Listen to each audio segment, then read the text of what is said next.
बिस्मिल्लाहिर्रहमानिर्रहीम। मैं हूं सकाफ़ी यासिर। बहुत से साथियों के कमेंट्स आ रहे थे, सवालात आ रहे थे कि पार्लिमानी सिस्टम ऑफ पाकिस्तान पर बात की जाए कि पाकिस्तान का पार्लिमानी सिस्टम क्या है। असल में दुनिया में दो किस्म के जमहूरी निज़ाम चलाए जाते हैं। डेमोक्रेसी के दो मुख्तलिफ़ किस्म के सिस्टम हैं।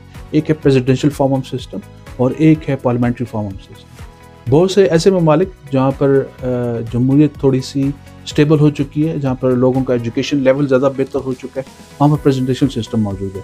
जैसे कि आप देख सकते हैं कि अमेरिका में प्रेसिडेंशियल फॉर्म ऑफ सिस्टम है, फ्रांस में प्रेसिडेंशियल फॉर्म ऑफ सिस्टम है। इसके अलावा जो आप देख सकते हैं तुर्की में है, चाइना में है, रशिया में है। बहुत से ऐसे ममालिक हैं जिसमें प्रेसिडेंशियल फॉर्म ऑफ सिस्टम है। बाकी जो अक्सरियती ममालिक हैं दुनिया में, वहाँ पर पार्लिमानी सिस्टम पाया जाता है। पार्लिमानी निज़ाम सिस्टम आप देख सकते हैं कि वो पाकिस्तान में भी है, इंडिया में भी है, बांग्लादेश में भी है। इसके अलावा आप देखें बरतानिया जो इसका असल मौजद है, जहाँ से ये शुरू हुआ है, वो बरतानिया है। बरतानिया में पार्लिमानी सिस्टम है। इसी तरह यूरोप के जितने ज़्यादातर ममालिक हैं वहाँ पार्लियामेंट्री फॉर्म ऑफ सिस्टम या पार्लिमानी निज़ाम हुकूमत पाया जाता है। इस निज़ाम में हुकूमत में जो सदर होता है वो उसके साथ पार्लियामेंट अलहदा लाजमी होती है। सदर को एक नॉमिनल पोजीशन दे दी जाती है और वो सदर ममलिकत कहलाते हैं और हेड ऑफ द स्टेट होते हैं। यानी कि जो constitutional head of the state होता है वो सदर ममलिकत होता है, जबकि एडमिनिस्ट्रेटिव असल जो पावर होती है, एडमिनिस्ट्रेटिव पावर जो होती है वो प्राइम मिनिस्टर के पास होती है। अब सदर के पास इख्तियारात क्यों नहीं होते? क्योंकि आप देखेंगे बरतानिया में बादशाहत थी।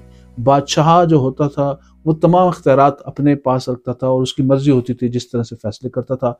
वो जब मरता था उसकी औलाद में से उसका बेटा, ज़्यादातर या आमतौर पे बेटियां भी उनकी बनी हैं, वो क्वीन या मलका या जो है वो शहजादा या बादशाह बन जाया करता था। लेकिन वक्त के साथ साथ लोगों की डिमांड पर जो है उन्होंने उसमें अपने वज़ीर आज़म, उनके वज़रा जो होते थे उसमें से एक सीनियर वज़ीर को वज़ीर आज़म बनाया और उस वज़ीर आज़म को आहिस्ता वक्त के साथ साथ ज़्यादा इख्तियारात देते चले गए और इस कदर ज़्यादा उसके पास इख्तियारात आ गए कि सदर जो उनका बादशाह होता था उसके इख्तियारात तकरीबन ख़त्म होकर रह गए और वो वज़ीर आज़म जो है वो अवाम से मुंतखब करके लाया गया और अवाम की मर्ज़ी से मुंतखब हुआ और इसके लिए कई 100 साल का सफ़र तय हुआ और उसके बाद मैंटा कार्टा किस्म के एग्रीमेंट्स हुए और फिर इस तरह की सूरत बनी और अवाम के एहतजाज पर और अवाम के पुरज़ोर इसरार पर इस तरह का सिस्टम डेवलप हुआ जिसमें कि एक पार्लियामेंट बनाई जाती है, एक असम्बली होती है जिसमें नुमाइंदे मुख्तलिफ नुमाइंदों को आबादी के तनासब से मुंतखब करके वहाँ पर लाया जाता है। उन नुमाइंदों में से जो है वो एक वज़ीर आज़म बनता है और वो अपने वज़ीर आज़म जो है वो मुख्तलिफ उसी ऐवान में से मुख्तलिफ लोगों को चुनकर, चंद एक लोगों को चुनकर मुख्तलिफ ओहदे दे देता है ताकि वो सेहत के और तालीम के और सोशल वेलफेयर के और ख़जाने के और डिफेंस के, इस तरह के दीगर जो मामलात हैं वो तय कर सके। तो बादशाह के इख्तियारात बिल्कुल वक्त के साथ साथ ख़त्म हो गए। अब यहाँ तक कि जो बरतानिया का जो बादशाह है वो अपने बजट भी खुद नहीं बनाता, बल्कि जो वज़ीर आज़म उनको बजट देता है वज़ीर ख़जाना के ज़रिए से, वो ही बजट उनको खर्च करना होता है। उससे ज़्यादा नहीं अपनी डिमांड पेश कर सकते, उनके बजट भी लिमिटेड कर दिया जाता है। लेकिन उनके इंतखाब का बड़ा दिलचस्प सिलसिला होता है। जब वज़ीर आज़म मुंतखब हो जाता है तो वो जो है वो महल में जाकर बादशाह सलामत के सामने जाकर उसने हल्फ लेना होता है और उसकी एक बड़ी दिलचस्प स्टोरी है कि किस तरीके से लेता है। उस पर किसी दिन अलहदा वीलॉग करेंगे और उस पर को भी जानने की कोशिश करेंगे।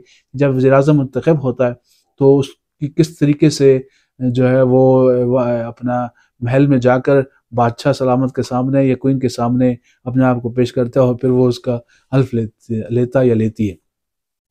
तो यही कंसेप्ट जो है वो जब बाकी जमहूरी इदारों में आता है तो वो बादशाह की जगह सदर ममलिकत बना लेते हैं। लिहाजा सदर ममलिकत के पास इख्तियारात कम से कम होते हैं। वो हेड ऑफ द स्टेट ज़रूर होता है।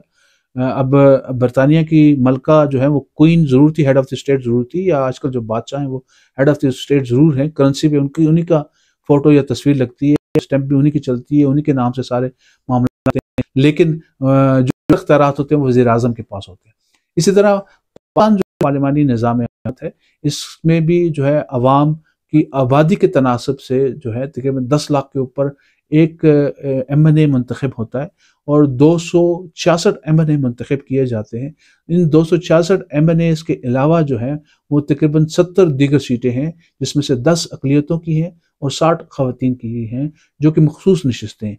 इन नशिस्तों पर बराह रास्त इंतखाब नहीं होता, बल्कि उन सियासी जमातों में तकसीम कर दी जाती हैं जिस तनासब से उन्होंने वोट लिए हुए होते हैं। 25% जो सीटें हासिल करती हैं जितनी सियासी जमातें, उतनी सीटें उनको दे दी जाती हैं, 25% को दे जाता है। यानी 70 में से अगर 25 नशिस्तें उनको दे दी जाती हैं जिसने 100 नशिस्तें हासिल की हों जनरल इलेक्शन में। जनरल इलेक्शन में उसमें चाहे वो ख़वातीन हों या मर्द हों या अक़लियत कोई भी शख्स हो जिसके पास टिकट दे दिया जाता है। जैसे 8 फरवरी को इलेक्शन हुआ था, तो वो 8 फरवरी के इलेक्शन में 262 सीटों पर जो लोग 100 नशिस्तें अगर किसी सियासी जमात ने हासिल की हैं, तो वो 25 अपनी एक लिस्ट देते हैं कि इसमें से ख़वातीन को और इन अक़लियत को आप मुंतखब कर लीजिए, और फिर वो इलेक्शन कमीशन उनका नोटिफिकेशन करता है। पार्लियामेंट के अलावा जो है वो सेनेट का इंतखाब होता है, और ये सेनेट जो है वो चारों सूबों को बराबरी की बुनियाद पर तकसीम किया गई है। यानी कि पार्लियामेंट जो कौमी असम्बली है, जिसको ईवान ज़री कहा जाता है, उसमें आबादी के तनासब से सीटें मुख्तस की गई हैं, और जबकि ईवान बाला जिसको सेनेट कहा जाता है, उसमें जो है वो तमाम सूबों को बराबरी की बुनियाद पर नशिस्तें दी गई हैं। बराबरी की इसलिए दी गई हैं कि अगर किसी सूबे में आबादी ज़्यादा है तो उसकी असम्बली में नशिस्तें ज़्यादा हो जाएंगी, जिसकी वजह से वो हुकूमत बना लेते हैं या अपनी मर्जी की कानून साजी कर सकते हैं। लिहाजा इसके लिए जो है उन्होंने सेनेट में बराबरी की बुनियाद पर सीटें मुख्तस की गई हैं।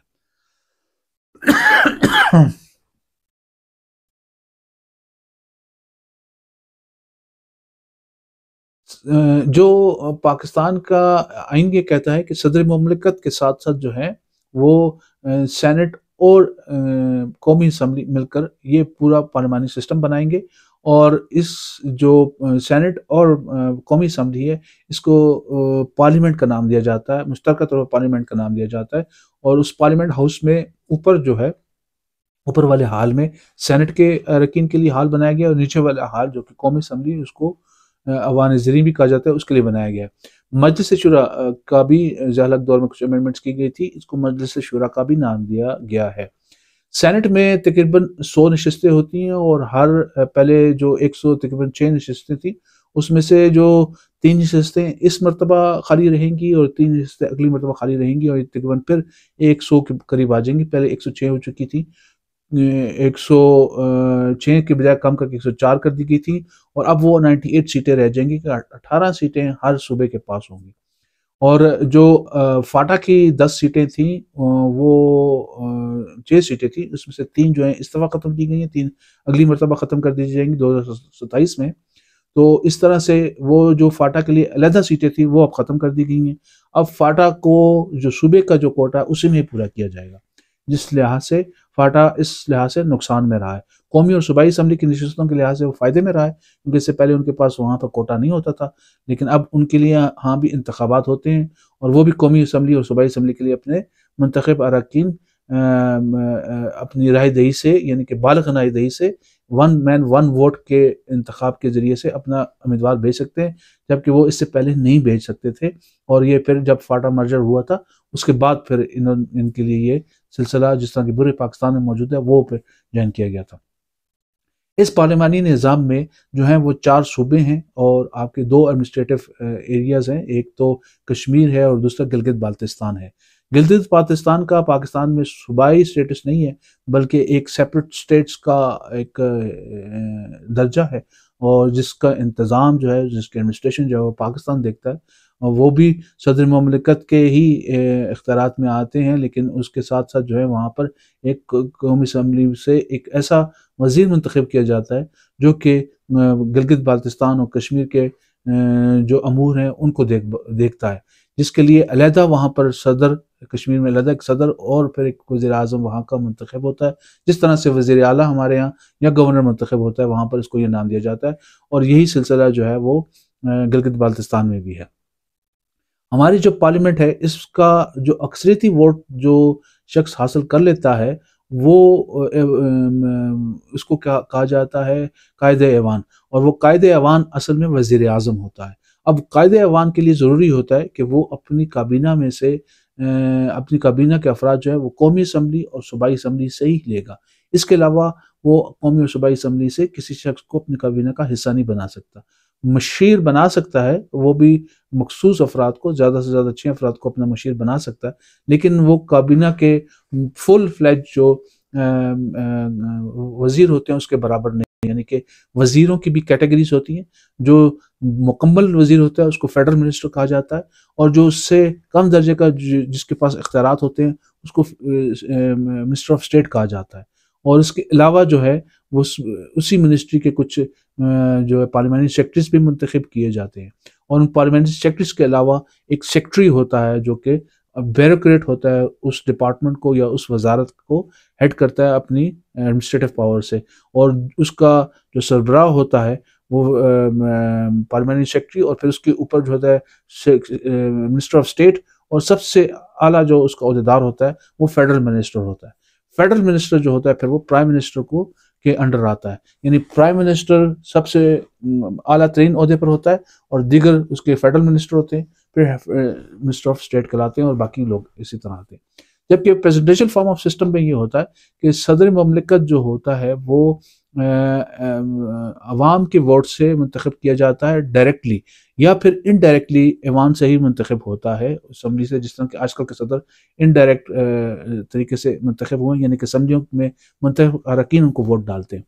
लेकिन सदर ममलिकत के पास इख्तियारात नहीं होते, और अगर सदारती निज़ाम हुकूमत हो तो उसमें सदर ममलिकत के पास इख्तियारात होते हैं, लेकिन बहुत ही अनलिमिटेड किस्म के इख्तियारात उसके पास होते हैं। यहाँ से डिक्टेटरशिप की तरफ आप कह सकते हैं उसको जा सकता है, क्योंकि वो अपने वज़रा जो है ज़रूरी नहीं है कि वो पार्लियामेंट से ले, वो किसी भी शख्स को अपने पाकिस्तान मुल्क के सिटीजन को अपना वजीर वो बना सकता है, उसकी मर्जी होती है।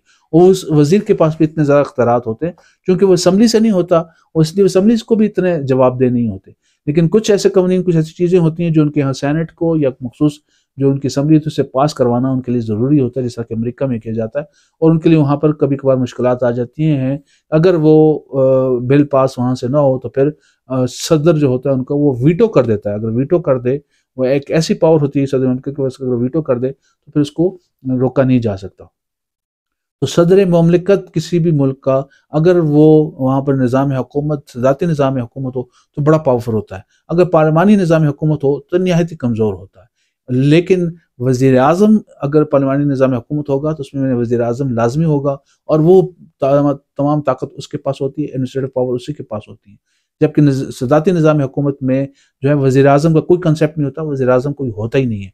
वज़रा होते हैं लेकिन वो जवाबदेह सदर को ही होते हैं। अब पाकिस्तान में जो निज़ाम हुकूमत चल रहा है इसके 3 पिलर्स आमतौर पे कहलाते हैं, कि एक है जो इसके जो एग्जीक्यूटिव्स हैं जो कि एडमिनिस्ट्रेटिव पावर रखते हैं, दूसरी पार्लियामेंट है, और तीसरा जो है वो जुडिशरी है। ये 3 ऐसे सतून हैं जिसके ऊपर हमारी हुकूमत रहती है, और इन सतून के ऊपर आप कहते हैं कि प्रेसिडेंसी होती है या प्रेसिडेंट होता है। प्रेसिडेंट ऑफ पाकिस्तान के नीचे जो है वो 3 बड़े इदारे रख दिए जाते हैं, यानी कि एडमिनिस्ट्रेशन या वज़ीर आज़म और उनकी काबीना, जिनका काम एडमिनिस्ट्रेटिव होता है, उनको एग्जीक्यूटिव पावर कहा जाता है। और दूसरे नंबर पे जो होते हैं वो जुडिशरी होती है, जो कि इंसाफ करती है, कानून और आइन जो पार्लियामेंट बनाती है उसकी इंटरप्रटेशन करती है। और तीसरे नंबर पर पार्लियामेंट खुद होती है। इस पूरे निज़ाम में सबसे जो ताकतवर चीज़ होती है वो ऐवान होता है, पार्लियामेंट होती है, क्योंकि पार्लियामेंट अवाम की रिफ्लेक्शन करती है।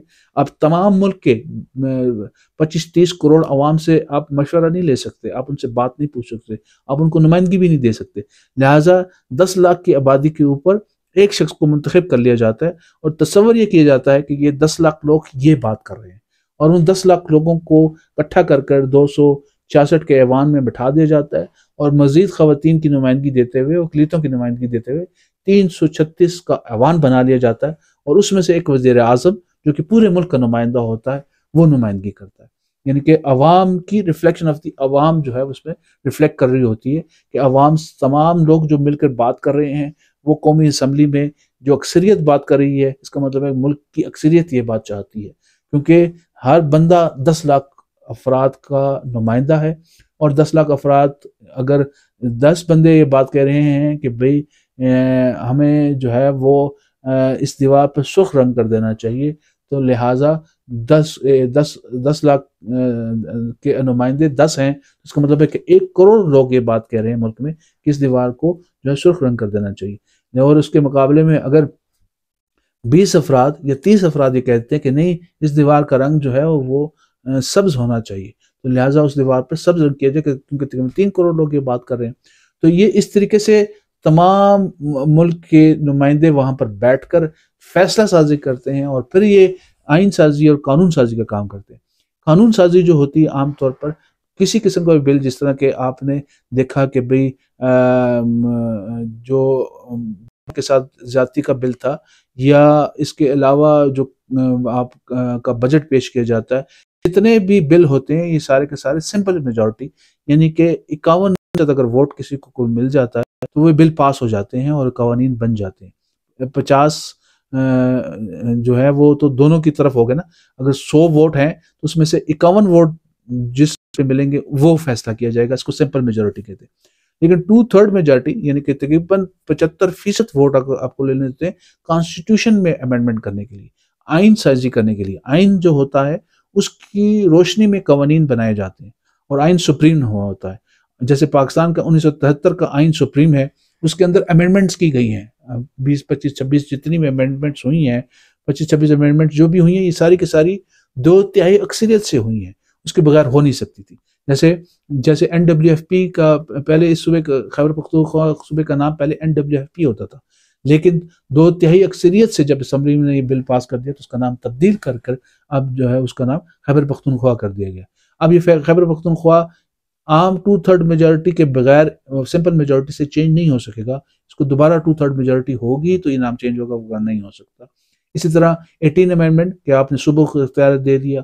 इसी तरह मुख्तलिफ दीगर अमेंडमेंट्स हैं जिसमें आपने जजेस की अपॉइंटमेंट की है, जिसमें आपने जो है वो फाटा को KP का और दीगर इलाकों को अपने सूबों का हिस्सा बनाया। ये तमाम अमेंडमेंट्स जो होती हैं वो सिर्फ 2/3 मेजोरिटी से होती हैं और नेशनल असम्बली में होती हैं। जो नेशनल असम्बली में कवानीन बनते हैं वो जाते हैं सेनेट में, और सेनेट फिर उनको देखती है कि कहीं किसी सूबे के साथ ज्यादती तो नहीं हो रही, क्योंकि वहां पर आबादी के तनासब से नहीं बल्कि इक्वल रिप्रेजेंटेशन है। बलूचिस्तान के लिए भी 18 सीटें हैं और पंजाब के लिए भी हैं, सिंध के लिए भी हैं और KP के लिए भी हैं। इन चारों के लिए जो है 18 सीटें मुख्तस कर दी गई हैं, और उसमें से कुछ अकलियतों की होती हैं, कुछ खवातीन की होती हैं, कुछ टेक्नोक्रेट्स की होती हैं, कुछ रिलीजियस होती हैं। इस तरह से वो डिस्ट्रीब्यूट की गई हैं और वो तमाम के तमाम 18-18, 19-19 सीटें जो हैं वो हर सूबे को मिलती हैं। तो फिर वहाँ पर देखा जाता है कि भाई इसमें कोई खामी तो नहीं रहेगी, कोई ऐसा तो नहीं है इस बिल से पंजाब को फ़ायदा हो रहा हो या बलूचिस्तान को नुकसान हो रहा हो या सिंध को इसमें बेनिफिट मिल रहा हो या KP को इसमें बेनिफिट मिल रहा हो, तो वो बाकी सूबों को नुकसान हो रहा हो। तो वो इस तरह की चीज़ों को देखते हैं और उसको दोबारा से रिव्यू किया जाता है। जबकि हमारे यहाँ जो है वो सेनेट को शुरू में तो बड़ी ज़बरदस्त चीज़ थी, बल्कि बहुत हद तक बड़ी कीमती रही है। अभी वो 20 का क्लब बन गया, लोग करोड़ों रुपए देकर वहां पर उसके सेनेट के मेंबर बनते हैं और फिर वो पार्टी की बात मानते हैं कि उन्होंने करोड़ों रुपए का टिकट लेकर वो इलेक्शन जीते हुए होते हैं, वो उनकी बात क्यों माने। तो वो अपने पर्क्स एंड प्रिविलेजेस एंजॉय करते हैं, अपने बिजनेस को, अपने कारोबार को चमकाने की कोशिश कर रहे होते हैं। तो उसमें आमतौर पर बड़े काबिल और बड़े ज़हीन और बड़े सीनियर लोगों को बिठाया जाता है ताकि वो जो कवानीन उजलत में पास किए गए हों कौमी असम्बली से, वो उनको ठीक करें और उनको वापस भेज दें कि भाई ये आपने इसमें ये गलतियां की हैं, ये पाकिस्तान के मफाद में, ये आइन से या मुतसादम है या चारों सूबों और वफाक के हक में नहीं है, ये उनके लिए मुश्किलात पैदा कर सकती हैं या ख़तरा पैदा कर सकती हैं, इनको ठीक करें। तो कहा जाता है कि सेनेट जो है it's a brake on the wheel, कि किसी भी साइकिल में अगर आपकी ब्रेक ना हो तो वो एक्सेस करेगी। लिहाजा ये व्हील पर, पहिए पर ब्रेक का काम देता है सेनेट, कि जो भी आप बिल भेजते हैं उसको रोक कर देख कर समझ कर फिर पास करके फिर वो सदर ममलिकत के पास जाता है और वो उसके दस्तखत से इम्प्लीमेंट होता है। अगर सदर ममलिकत दस्तखत नहीं करेंगे तो वो वापस चला जाता है, और वापस अगर चला जाए तो फिर उसको दोबारा रिव्यू किया जाता है, पार्लियामेंट उसको दोबारा देखती है, कौमी असम्बली और सेनेट दोबारा देखती है कि ये बिल ठीक है कि नहीं। अगर वो समझती है कि बिल्कुल ठीक है तो फिर वो सदर ममलिकत की इजाज़त के बगैर ही, उनकी दस्तखत के बगैर ही इम्प्लीमेंट कर लिया जाता है। अवाम की विल है, अवाम की ख्वाहिश उसमें ज़ाहिर हो रही है। सदर मोहम्मद को वो बादशाह वाले कंसेप्ट मुताबिक कि शायद वो अपने आप को बादशाह समझ रहे हैं, इसलिए हम उसकी बात को यहाँ पर रद्द कर दिया जाता है। सिर्फ उसको एक मरतबा इस बात का इजाज़त हासिल है कि वो किसी भी बिल को, किसी भी कानून को रिजेक्ट कर सकता है, वापस भिजवा सकता है कि भाई इसको ठीक करके भेजें तो तब मैं दस्तखत करूँगा, ये पाकिस्तान के मफाद में नहीं है as a head of the state. तो फिर वो वापस भेजता है, और अगर उसको दोबारा वो उसी तरीके से समझे कि इसमें कोई तब्दीली करने की ज़रूरत नहीं है, तो फिर अगर वो एज इट इज़ पास हो जाए तो फिर वो सदर मुमलिकत के दस्तखत के बगैर ही इम्प्लीमेंट हो जाता है। ये था सारा पार्लिमानी निज़ाम सिस्टम कि सदर मुमलिकत और उसमें अवान बाला और अवान ज़रीन, सेनेट और कौमी असम्बली, फिर उसमें से वज़ीर आज़म और फिर उनके वज़रा, और फिर इसी तरह ब्यूरोक्रेसी आ जाती है। फिर उसके 3 पिलर्स आ जाते हैं, यानी कि पार्लियामेंट का अपना काम है, जो एग्जेक्टिव्स हैं, जो वज़ीर आज़म और काबीना है उनका अपना काम है। इसी तरह जुडिशरी का अपना काम है। जुडिशरी का जो काम है वो ज़्यादा रिलेटेड इससे है कि वो कानून की तशरीह करते हैं। कानून के मुताबिक जो कानून असम्बली, कौमी असम्बली बनाती है, उसके मुताबिक उन्होंने अमल करना होता है। वो खुद कवानीन नहीं बना सकते। जो कौमी असम्बली या सेनेट, जो पार्लियामेंट जो कवानीन बनाएगी, वो उसके मुताबिक काम कर सकेंगे, और सिर्फ उन कवानीन को स्ट्राइक डाउन कर सकते हैं जो कुरान और सुन्ना के खिलाफ हों या फिर आइन के खिलाफ जा रहे हों। उन कवानीन को वो ख़त्म करते हैं, इसके अलावा किसी कानून को ख़त्म नहीं कर सकते। अगर 2/3 मेजॉरिटी से पास हो जाएं तो फिर वो कोई भी जो है वो उन कवानीन को ख़त्म नहीं कर सकती। चीज़ें होती हैं जिसकी इंटरप्रिटेशन होती है कि आर्टिकल 5 क्या कह रहा है, जिसकी समझ नहीं आ रही, वो पार्लियामेंट में तो